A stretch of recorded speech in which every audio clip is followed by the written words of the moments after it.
एक कहावत है, पसीने की स्याही से जो लिखते हैं इरादों को, उनके मुकद्दर के सफेद पन्ने कभी कोरे नहीं होते।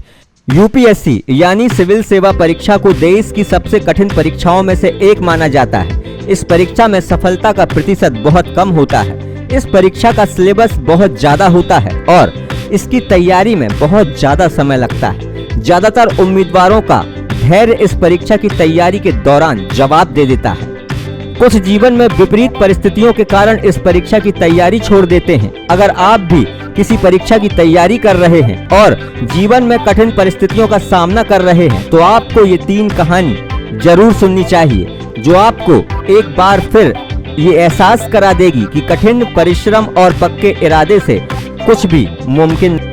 भले ही बाजार में यूपीएससी सिविल सेवा की तैयारी के लिए बहुत सारा स्टडी मटेरियल उपलब्ध हो, मगर नेत्रहीन विद्यार्थियों के लिए आज भी बहुत कम विकल्प हैं। नेत्रहीन लोगों को वैसे भी रोजमर्रा के काम करने में ढेरों कठिनाइयों का सामना करना पड़ता है, लेकिन जब दिल में जोश और इरादे मजबूत हों तो इंसान हर कठिनाइयों को पार कर लेता है। और बाला नागेंद्रन इसका सबसे अच्छा उदाहरण है। बाला नागेंद्रन जन्म से ही 100% नेत्रहीन है। उन्होंने आईपीएस बनने का सपना 9th अटेम्प्ट में ही पूरा कर लिया था। हालांकि उन्होंने अब तक 3 बार इस परीक्षा को क्लियर किया है। आईएएस एरा सिंगल स्कोलियोसिस से पीड़ित हैं, जो रीढ़ की हड्डी का एक गंभीर रोग है और इसका कोई इलाज नहीं है। इस बीमारी के कारण इंसान को रोजमर्रा के काम करने में कई तरह की दिक्कतों का सामना करना पड़ता है, लेकिन एरा ने कभी भी अपनी दिव्यांगता को अपने सपनों के आगे बांधकर नहीं रखा।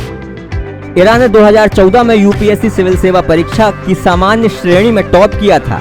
इससे पहले भी उनका 3 बार यूपीएससी में सिलेक्शन होने के बाद भी उन्हें उनकी बीमारी के कारण कई सर्विसेज अलॉट नहीं की गई। उन्होंने मुकदमा भी लड़ा।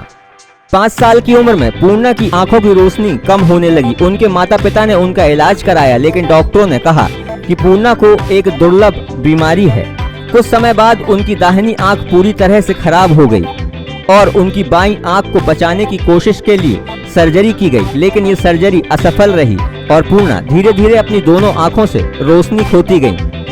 तैयारी के दौरान उन्हें उनके माता पिता और दोस्तों ने सहयोग किया। कड़ी मेहनत से उन्होंने इस कठिन परीक्षा को क्रैक किया।